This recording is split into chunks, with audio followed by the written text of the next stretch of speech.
Dear learners, today I am going to explain you the first lesson of geography, that is resources and development. So it should be clear to you what are resources. Resources is a stock or supply of materials, money, stuff and other assets that can be used to satisfy our needs. To satisfy our basic needs like food, shelter and clothing. We can see the proper definition of the word resources.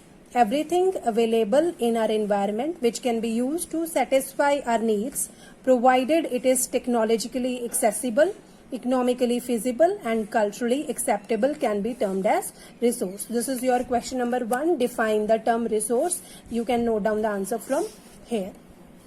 My dear students, you can see the starred word. Technologically accessible means the technology required or needed to use the resource and to extract it properly. Then economically feasible means cost-wise feasibility. Cost-wise feasible to show that the net benefit will be greater than the cost of the undertaking project. Means whether the project is economically feasible, cost-wise is it feasible, culturally acceptable. Means must be accepted by the people or society, like solar energy or wind energy. So that means culturally acceptable. Now next is a figure 1.1 that shows interdependent relationship between nature, technology and institutions. So human beings, they interact with nature and with the help of technology, they create institutions and use resources to do development. They transform material and transform it into useful things. This diagram shows interdependent relationship between nature, technology and institution. This is your question number 2. Explain the interdependent relationship between nature, technology and institutions. Also make a diagram. So diagram is this one, figure 1.1, and the answer is marked here. Human beings interact with nature through technology and create institutions to accelerate their economic development. This is the answer for question number 2. Process of transformation of things available in our environment involves an interactive relationship between nature, technology and institutions. So only human beings, they are the essential component of resources because they only can use resources and they can only transform the things in nature and convert them into useful items. So your question number 3. Do you think that resources are free gifts of nature as is assumed by many? Yes, you can see the answer also here. They are not. Resources are not free gifts of nature. Resources are a function of human activities. Human beings themselves are essential components of resources, essential parts of resources. They transform, they here refer to human beings, transform material available in our environment into resources and use them. So these 3 points can be written as the answer to question number 3. Do you think that resources are free gifts of nature? Now see next, these resources can be classified in the following ways. On the base of origin, biotic and abiotic, on the basis of exhaustibility, renewable and non-renewable, on the basis of ownership, individual, community, national and international, on the basis of status of development, potential, developed, stock and reserves. And the complete definition and the meaning of these all will do from the next page. You can see here question number 4. Draw a diagram showing the classification of resources. See, this diagram you can show, through this diagram you can show the classification of resources. Resources are divided into natural and human. Natural further renewable, non-renewable. Then renewable further divided into continuous or flow. for example, wind, water. Biological resources, that is natural vegetation, forest and wildlife. Non-renewable further divided into recyclable, for example, metals. Non-recyclable like fossil fuels. And human resources, structure and institutions created by human beings, and the quantity provided and the quality provided by the human resource to develop the resources. So this is about classification of resources. Now we'll read about types of resources. See here the activity, identify at least 2 resources from each category. The pointed marks in the foregoing definitions will give you 2 examples, 2 resources from each category. Now on the basis of origin, biotic resources, these are obtained from biosphere and have life. What is important? Have life, such as human beings, flora and fauna, fisheries, livestock, etc.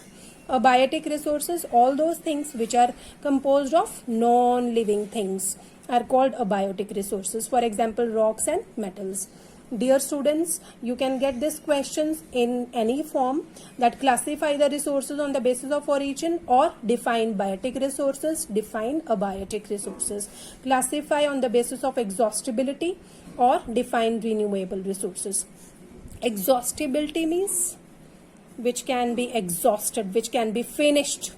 So renewable resources, the resources which can be renewed or reproduced by physical, chemical or mechanical processes are known as renewable or replenishable resources. For example, solar and wind energy, water, forest and wildlife. The renewable resources may further be divided into continuous or flow. Non-renewable resources means define. These occur over a long geological time, means that take too much time to process, like minerals and fossil fuels, means that cannot be produced within a single day, that takes millions of years to produce. Are examples of such resources, these resources like millions of years in their formation. Some of the resources like metals are recyclable, and some like fossil fuels cannot be recycled and get exhausted with their use. Now next category is on the basis of ownership. Ownership means that thing you possess, which is in the ownership of somebody. Individual resources, these are also owned privately by individuals. Many farmers own land which is allotted to them by government against the payment of revenue. In villages there are people with land ownership, but there are many who are landless. Urban people who own plots, houses and other property. Plantation, pasture lands, ponds, water in wells, etc. are some of the examples of resources ownership by individuals. Next is community owned resources, means there are resources which are accessible to all, which can be used by all the human beings, the members of the community. Village commons, grazing grounds, burial grounds, village ponds, etc. Public parks, picnic spots, playgrounds in urban areas are accessible to all the people living there. Next, national resources. Technically, all the resources belong to the nation, means each and everything belongs to nation. The country has legal powers to acquire even private property, means if something good is to be created, even the private property also can be undertaken. You might have seen roads, canals, railway being constructed on fields owned by some individuals. Urban Development Authority. Please take care. See, note down carefully. Urban development authorities get empowered by the government to acquire land. All the materials, water resources, forest, wildlife, land within the political boundaries, and oceanic area up to 12 nautical miles. 12 nautical miles means oceanic depth of the ocean. 22.2 kilometer from the coast, termed as terrestrial water, and resources therein belong to the nation. Next is international resources. There are international institutions which regulate some resources. The oceanic resources beyond 200 nautical miles of the exclusive economic zone belong to open ocean, and no individual country can utilize these without the concurrence of international institutions. So these are called international resources. Do you know that India has got the right to mine manganese nodules from the bed of the Indian Ocean, from that area which lies beyond the exclusive economic zone? Identify some other resources which are international in nature. All geological and hydrological resources comes in the category of international resources.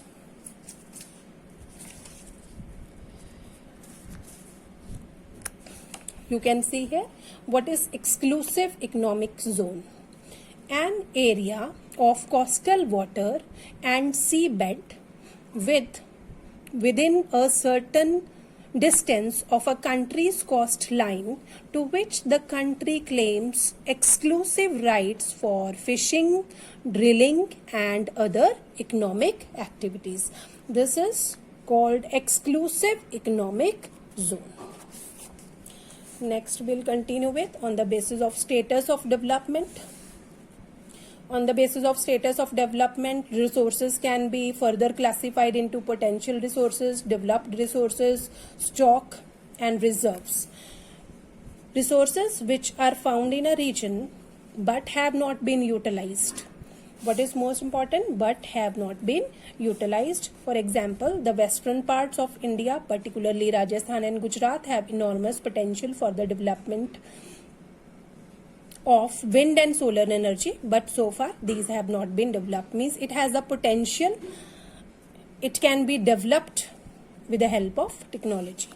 Developed resources means already developed resources which are surveyed. Survey has been done, then their quality estimation, that what type of quality resource we are getting, then quantity, how much quantity of resource we are going to get, have been determined for utilization. The development of resources depends on technology and level of their feasibility.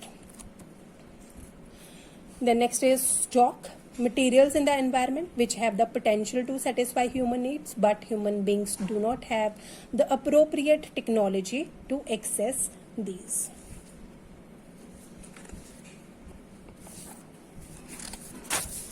Are included among stock. For example, water is a compound of two gases, hydrogen and oxygen. Hydrogen can be used as a rich source of energy, but we do not have advanced technical know-how to use it for this purpose. Hence, it can be considered as a stock. So, whenever we do have a technical know-how, we can use these resources and we can develop it. Next is reserves. These are the subset of stock which can be put into use with the help of existing technical know-how, but their use has not been started. They can be used for meeting future requirements. River water can be used for generating hydroelectric power, but presently it is being utilized only to limited extent. Thus, the water in the dams, forest, etc. is a reserve which can be used in the future. So now, this we have read about types of resources. Now we are going to read about development of resources. First, dear students, you can see the question related to this paragraph. Examine the three major problems created as a result of indiscriminate utilization of natural resources. I would like to read the next question also, that is from the next paragraph. The future of our planet is in danger. How? Explain. So, my dear students, three major problems we are going to read which are created as a result of indiscriminate utilization of natural resources. What are these problems? See here. Resources are vital for human survival as well as for maintaining the quality of life. Now we are enjoying a very comfortable life just because of resources. It was believed that resources are free gifts of nature. As a result, human beings use them indiscriminately, thoughtlessly, and this has led to the following major problems. So my dear students, these 2 lines and these 3 lines you can write as an introductory point, and then these 3 points you can write as an answer to question number 9. These are introductory lines and rest of the points for explanation. Depletion of resources for satisfying the greed of few individuals. They are becoming less in number. Then accumulation, collection of resources in few hands, which in turn divided the society into two segments. That's haves. Some are excessively rich, they are using resources, and have-nots or rich and poor. Third point is indiscriminate exploitation of resources has led to global ecological crisis, means that has disturbed the balance of nature, such as global warming, ozone layer depletion, environmental pollution and land degradation. Now I gave you next question also, question number 10.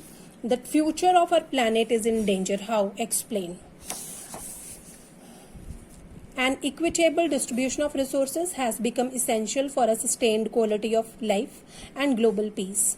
If the present trend of resource depletion by a few individuals, means very few individuals are using the resources in an utmost manner, and countries continues, the future of our planet is in danger.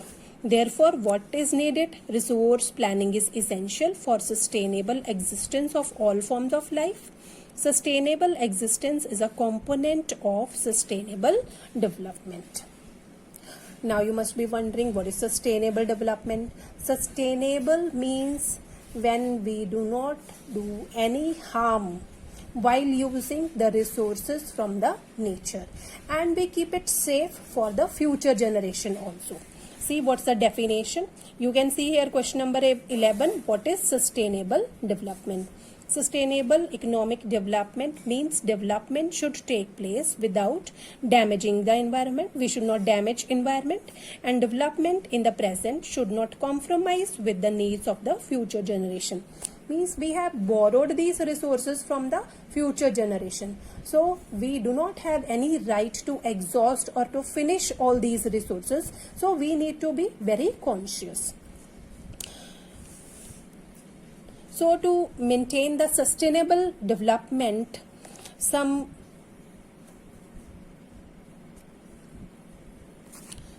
was done seriously. What was that? You can see question number 12. Why was Rio de Janeiro Earth Summit 1992 held? Why? You can see the points also with marked here. In June 1992, more than 100 heads of states met in Rio de Janeiro. In which year? June 1992. More than 100 heads of state met in Rio de Janeiro in Brazil. Which place? Brazil, for the first International Earth Summit. The summit was convened. Convened means why it was called for, summoned, for addressing urgent problems of environmental protection, how to protect environment, and socio-economic development at the global level. The assembled leaders signed the Declaration on Global Climatic Change and Biological Diversity. The Rio Convention endorsed means signed, the Global Forest Principles and adopted Agenda 21 for achieving sustainable development in the 21st century. Now, it should be clear to you what is Agenda 21. So, I have written here question number 13. What were the aims to achieve global sustainable development? Before that, you should be clear about what is Agenda 21. See here, 14th question is marked. Then the points for 13th question, point number 1, point number 2 and point number 3. Students, you can see the video again and again. You can write your questions in the book also, so that it is easy for you to revise simultaneously. It is the declaration signed by the world leaders. What was Agenda 21? Declaration signed by world leaders in 1992 at the United Nations Conference on Environment and Development. See the elaborated form of UNCED, United Nations Conference on Environment and Development, which took place at Rio de Janeiro, Brazil. It aims at, what was the aim? At achieving global sustainable development. It is an agenda to combat. Combat means to fight. environmental damage, poverty, disease through global cooperation on common interest, mutual needs, and shared responsibilities. One major objective of the Agenda 21 is that every local government should draw its own local Agenda 21 so that development can be done in a sustainable manner. So all the governments also decided to form their own Agenda 21.